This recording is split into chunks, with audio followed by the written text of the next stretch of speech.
To the people, by the people, for the people. ఇది ప్రజాస్వామ్యానికి Abraham Lincoln ఇచ్చే నిర్వచనం. దీన్నే మనం ఫాలో అవుతూ ఉంటాం. ప్రజల చేత, ప్రజల కొరకు, ప్రజలు ఎన్నుకునే ప్రభుత్వాలే ప్రజాస్వామ్యంలో పరిపాలన కొనసాగిస్తూ ఉంటాయి. ప్రజాస్వామ్యంలో అంతిమ నిర్ణేతలు ప్రజలు మాత్రమే. అందుకే రాజకీయ పార్టీలు ప్రజల మెప్పు పొందేందుకు ప్రయత్నం చేస్తూ ఉంటాయి. కొన్ని పార్టీలు ప్రజల మీద ప్రేమను చూపిస్తూ ఉంటాయి, కొన్ని పార్టీలు ప్రజల మీద ప్రేమను నటిస్తూ ఉంటాయి. ఇప్పుడు మన దేశంలో ఉన్న దాదాపు అన్ని రాజకీయ పార్టీలు ప్రజల మీద ప్రేమను నటించే, ప్రేమను చూపించేవి కావులేండి. సరే, ఏదేమైనా ప్రజల మీద ప్రేమను చూపించడమో, నటించడమో, ప్రజలకి మాయ మాటలు చెప్పటమో, తప్పుడు హామీలు ఇవ్వటమో, మొత్తానికి ప్రజల్ని తమ బుట్టలో వేసుకోవటానికి తెగ ప్రయత్నాలు చేస్తుంది. కానీ మొట్టమొదటిసారిగా ఒక రాజకీయ పార్టీ ప్రజల్ని భయపెట్టి, ప్రజల్ని బెదిరించి, ప్రజల్ని లొంగ తీసుకొని ప్రజల్ని పరిపాలించాలని చూస్తుంది. అది వైఎస్ఆర్ కాంగ్రెస్ పార్టీ. నిన్న చూడండి, భీమవరంలో జగన్మోహన్ రెడ్డి గారి పర్యటనలో ఆ బ్యానర్లు చూడండి, ఆ పోస్టర్లు చూడండి. త్రిబులార్ అంటే మనకి సినిమా పేరు గుర్తొస్తుంది కాదు. ఇక్కడ త్రిబులార్ అంటే రాజారెడ్డి రాజ్యాంగం అట. 2029లో జగన్మోహన్ రెడ్డి గారు అధికారంలోకి వచ్చిన తర్వాత క్రియేట్ చేయబోయే విధ్వంసం కోసం వెయిట్ చేస్తున్నారట. రప్ప అట. ఏంటిది? డైరెక్ట్గా ఓపెన్ అప్ అయిపోయారు.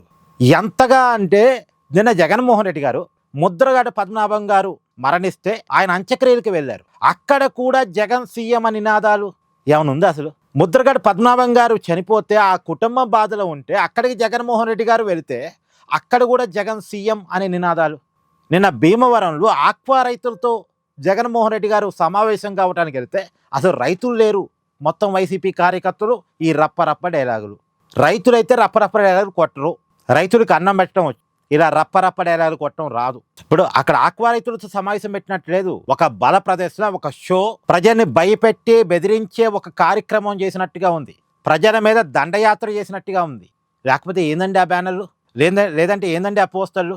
సరే, అవన్నీ జగన్మోహన్ రెడ్డి గారికి తెలిసి పెట్టారని నేనైతే అంటలేదు. కానీ ఆ పోస్టర్లు చూశాకైనా, ఆ విషయం తెలుసుకున్నాకైనా జగన్మోహన్ రెడ్డి గారు అక్కడ నాయకులు క్లాసులు పీకాలుగా కాదు, ఎంకరేజ్ చేస్తున్నారు. ఇది కొత్త కాదు జగన్మోహన్ రెడ్డి గారి పర్యటనలో. ఏ పర్యటనకి వెళ్ళినా సరే ఇలాంటి పోస్టర్లు దర్శనమిస్తూనే ఉన్నాయి. అంటే భారతదేశంలో అంబేద్కర్ రాజ్యాంగం ప్రకారం పరిపాలన కొనసాగాలి, కానీ రాజారెడ్డి రాజ్యాంగం అని చెప్పడం ఏంది? అది కూడా ఓపెన్గా డైరెక్ట్గా చెప్పేస్తున్నారు. జగన్మోహన్ రెడ్డి అధికారంలోకి వస్తే త్రిపురార్ అంటే రాజారెడ్డి రాజ్యాంగం అమలు చేస్తామని. అంటే ఎటు పోతుంది ఈ వ్యవస్థ? ఎటు తీసుకెళ్లాలనుకుంటుంది ఆ రాజకీయ పార్టీ ఈ వ్యవస్థని? ఇంత ఓపెన్గా రౌడీ షీటర్లకు సపోర్ట్ చేస్తున్నారు, ఇంత ఓపెన్గా రౌడీ డైలాగులు కొడుతున్నారు. అంటే ప్రజల్ని భయపెడుతున్నారు, ప్రజల్ని బెదిరిస్తున్నారు, ప్రజల్ని లొంగ తీసుకోవడానికి ప్రయత్నం చేస్తున్నారు. అది కూడా ఏమాత్రం జంకు లేకుండా చేస్తున్నారు.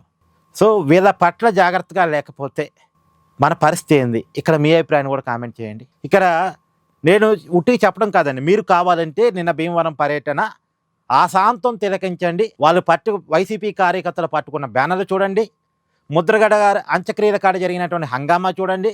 నిన్న అంబటి రాంబాబు అధికార లాంఛనాలు చేస్తున్నటువంటి పోలీసుల మీదకి వెళ్ళిపోతున్నాడు, కొట్టడానికి పోలీసుల మీదకి వెళ్ళిపోతున్నాడు.